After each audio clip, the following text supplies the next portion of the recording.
Hello students, आज का हमारा टॉपिक है potentiometer to find internal resistance of a cell.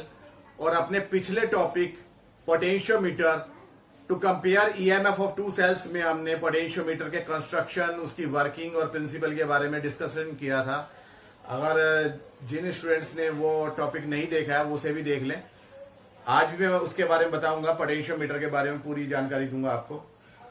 तो पोटेंशियोमीटर की ये फिगर है, इसमें एक वुडन ब्लॉक होता है या बेस होता है। इस बेस के ऊपर कुछ कॉपर की स्ट्रिप्स होती हैं।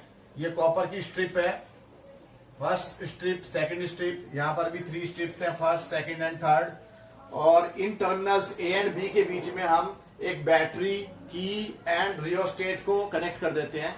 ये प्राइमरी सर्किट कहलाता है। नीचे एक मीटर स्केल होती है जिससे हम लेंथ को मेजर करते हैं कि कहां पर हमें नल पॉइंट मिल रहा है। तो इसके बारे में और हम डिटेल में हम बाद में देखते हैं। पहले हम देखते हैं आज का हमारा topic, to determine internal resistance of a cell. Internal resistance क्या होता है किसी सेल का? सेल के अंदर एक इलेक्ट्रोलाइट सॉल्यूशन होता है, जैसे कि हम देखते हैं तेजाब यानी H2SO4 वगैरह होता है। और इसके साथ में हम इसके अंदर 2 रोड्स डिप करके रखते हैं, डिफरेंट मेटल्स की होती हैं ये रोड्स। इन रोड्स को हम बोलते हैं इलेक्ट्रोड्स। और एक रोड क्या हो जाती है पॉजिटिव, दूसरी रोड नेगेटिव हो जाती है। यानी कि एक रोड पर पॉजिटिव पोटेंशियल हो जाता है, दूसरी रोड पर नेगेटिव पोटेंशियल आ जाता है। और इन दोनों रोड्स के बीच का जो पोटेंशियल डिफरेंस है उसी को हम बोलते हैं सेल का ईएमएफ, ई। तो ये सेल का ईएमएफ है। अगर हम इन दोनों रोड्स को किसी एक्सटर्नल रेजिस्टेंस कैपिटल आर के द्वारा कनेक्ट कर दें एक दूसरे के साथ में, ये आर से हमने एक दूसरे से कनेक्ट कर दिया है। Capital are is resistance, external resistance. तो इस रेजिस्टेंस आर में करंट आई फ्लो करने लगता है। एक्सटर्नल सर्किट में पॉजिटिव से नेगेटिव की तरफ करंट फ्लो करता है और सेल के अंदर नेगेटिव से पॉजिटिव की तरफ करंट आई फ्लो करता है। तो सेल का जो सॉल्यूशन होता है वो इस करंट के ऊपर एक रेजिस्टेंस अप्लाई करता है जिसे हम बोलते हैं स्मॉल आर, यानी कि internal resistance of the cell. आज के टॉपिक में हमें इस इंटरनल रेजिस्टेंस स्मॉल आर की वैल्यू डिटरमाइन करनी है। तो उसके लिए आप देखो, अगर इस कैपिटल आर रेजिस्टेंस के अंदर अगर आई करंट फ्लो कर रहा है तो इसका जो पोटेंशियल डिफरेंस है, जिसे हम टर्मिनल पोटेंशियल बोलते हैं, इस आर रेजिस्टेंस के अक्रॉस जो पोटेंशियल डिफरेंस है दैट इज वी। तो ये पोटेंशियल डिफरेंस वी है। V should be equal to I R. ये सेल के इलेक्ट्रोड्स के बीच में भी यही पोटेंशियल डिफरेंस है वी, और इस कैपिटल आर रेजिस्टेंस के अक्रॉस भी यही पोटेंशियल डिफरेंस है V. V should be equal to I R by Ohm's law. तो that means I should be equal to V upon R. This is equation number 1। अब हम क्या करेंगे, ये जो ईएमएफ है ई, ये टोटल पोटेंशियल डिफरेंस है कैपिटल आर और स्मॉल आर दोनों के बीच में। यानी कि E should be equal to I into total resistance. Total resistance कितना है एक्सटर्नल सर्किट का कैपिटल आर और इंटरनल सर्किट का small R. That means E should be equal to I capital R plus small R. I की value हम equation number 1 से put कर देंगे, I is equal to V upon R. तो E will be equal to V upon R into capital R plus small R. V को हम इधर shift करेंगे तो हमारे पास में फॉर्मूला आ जाएगा, E upon V should be equal to capital R plus small r upon capital R. इसे हम खोलेंगे, आर से आर कैंसिल होकर 1 आ जाएगा, plus small r upon capital R. Small r को हम एक तरफ रखेंगे, 1 को दूसरी तरफ भेजेंगे। That means E upon V minus 1 should be equal to small r upon capital R. यहां से हमें फॉर्मूला मिलेगा फाइनली स्मॉल आर का, small r should be equal to capital R into E upon V minus 1।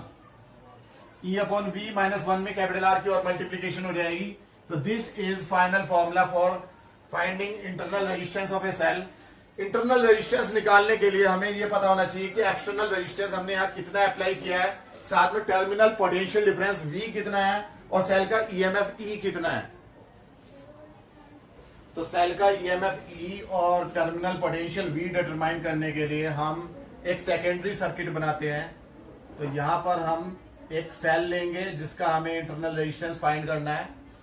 और उसके positive terminal को हम इस ए पॉइंट से कनेक्ट कर देंगे, कॉपर की स्ट्रिप से कनेक्ट कर देंगे और इस सेल का साथ में अपना इसका एक सर्किट बनाएंगे, सेकेंडरी सर्किट। यहां पर हम क्या लगाएंगे, एक रेजिस्टेंस बॉक्स। रेजिस्टेंस बॉक्स का काम क्या होता है, सर्किट के अंदर रेजिस्टेंस प्रोवाइड करना। इस रेजिस्टेंस बॉक्स को एक की K1 की हेल्प से हम सेल के नेगेटिव एंड से कनेक्ट कर देंगे और साथ ही साथ यहां से एक वायर लेकर एक दूसरा की K2 लगाएंगे, साथ में गैल्वेनोमीटर लगाएंगे। गैल्वेनोमीटर का काम क्या है, करंट को डिटेक्ट करना कि करंट फ्लो कर रहा है या नहीं कर रहा। और उसके साथ में एक जॉकी लगा देंगे। जॉकी का काम क्या होता है, एक पेन जैसी नॉब होती है जो इस वायर के ऊपर हम स्लाइड करते हैं। ये जो वायर्स हैं पोटेंशियोमीटर की, ये मैग्नीन या कॉन्स्टेंटन की बनी हुई होती है, जो कि एक मिक्स्ड मेटल है। ये मैग्नीन की वायर्स हैं या कॉन्स्टेंटन बोल सकते हैं। तो हम जॉकी की हेल्प से इन वायर्स के ऊपर हम मूव करते हैं और हम नल पॉइंट फाइंड करते हैं। तो सबसे पहले हम क्या करेंगे, बैटरी और इसकी और रियोस्टेट की हेल्प से की को इंसर्ट करके हम इस सर्किट के अंदर करंट को फ्लो करवाएंगे। प्राइमरी सर्किट से अभी इसे हम ऑफ रखेंगे। तो यहां जो करंट फ्लो करेगा ए से इस डायरेक्शन में, उस कॉपर स्ट्रिप से नीचे आ जाएगा करंट, फिर वापस आएगा, फिर यहां से नीचे आके इधर जाएगा एंड सो ऑन। तो इसके अंदर एक स्टेडी करंट है सर्किट के अंदर। अब हम सेकेंडरी सर्किट में की K1 को हम ऑफ कर देंगे। यहां से हम इसे रेजिस्टेंस बॉक्स को हम सर्किट में से हटा देंगे और सिर्फ की K2 को हम इंसर्ट करके जॉकी की हेल्प से हम नल पॉइंट ढूंढेंगे। हम ए से स्लाइड करते हुए इधर जाएंगे, फिर नीचे वाली वायर पर इधर आएंगे, फिर इधर जाएंगे, फिर इधर जाएंगे। कहीं ना कहीं हमें नल पॉइंट जरूर मिल जाएगा। लेट वो नल पॉइंट हमें मिल रहा है इस पॉइंट J1 पे। नल पॉइंट का मतलब क्या है कि जब गैल्वेनोमीटर में कोई करंट नहीं फ्लो करता तो हम उसे बोलते हैं नल पॉइंट, ऐसे पॉइंट को। तो नल पॉइंट पर होता क्या है कि जितना ये बैटरी ए और J1 के बीच में जितना ये पोटेंशियल डिफरेंस अप्लाई कर रही है, उतना ही इस सेल का क्या हो जाएगा, ईएमएफ। मान लिया सेल का ईएमएफ कितना है, ई है, तो E will be equal to potential difference between A and J1।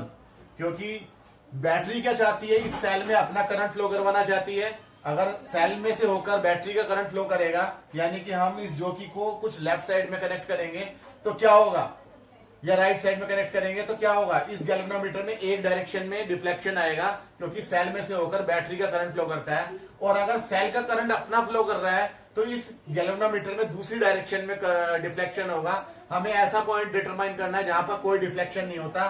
तो मान लिया वो पॉइंट है J1 और ए से लेकर J1 तक की लेंथ कितनी है वायर की, जो ये रेजिस्टेंस वायर है इसकी लेंथ है L1। तो दैट मीन्स सेल का जो ईएमएफ है एग्जैक्टली ए से लेकर J1 तक के पोटेंशियल डिफरेंस के इक्वल है। ये आपने पहले नोट कर लिया, इसे मैं रफ कर रहा हूं। तो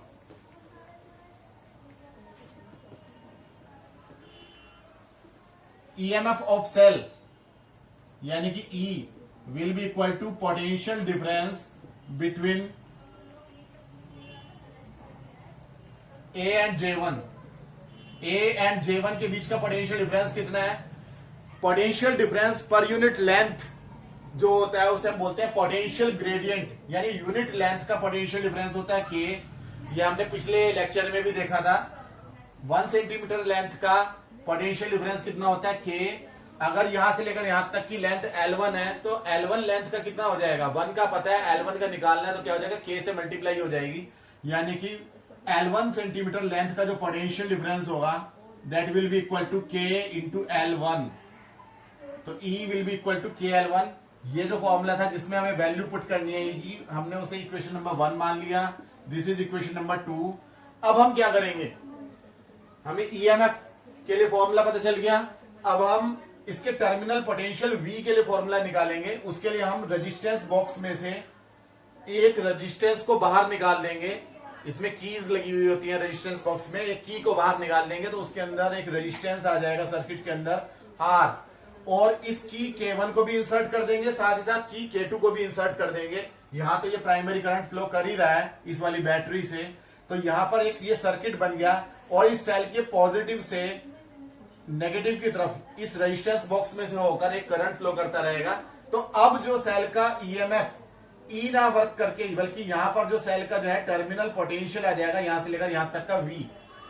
तो अब हमें वी डिटरमाइन करना है, बिल्कुल वैसे ही करेंगे जो कि को हम पहले तो ऊपर वाली वायर पे स्लाइड करेंगे, नहीं मिलता तो नीचे वाली वायर पे, सपोज इस पॉइंट पे मिल गया, J2 पॉइंट पे हमें नल पॉइंट मिल गया, तो यहां से लेकर यहां तक की लेंथ 1 मीटर प्लस यहां से लेकर यहां तक की लेंथ, टोटल लेंथ जो है वो मान लिया वो L2 है, जहां पर हमें नल पॉइंट मिला है। तो अब जो यहां पर टर्मिनल पोटेंशियल है, बिकॉज अब सेल से हम करंट ले रहे हैं, इस रेजिस्टेंस बॉक्स में करंट जा रहा है, तो सेल का जो टर्मिनल पोटेंशियल है, टर्मिनल पोटेंशियल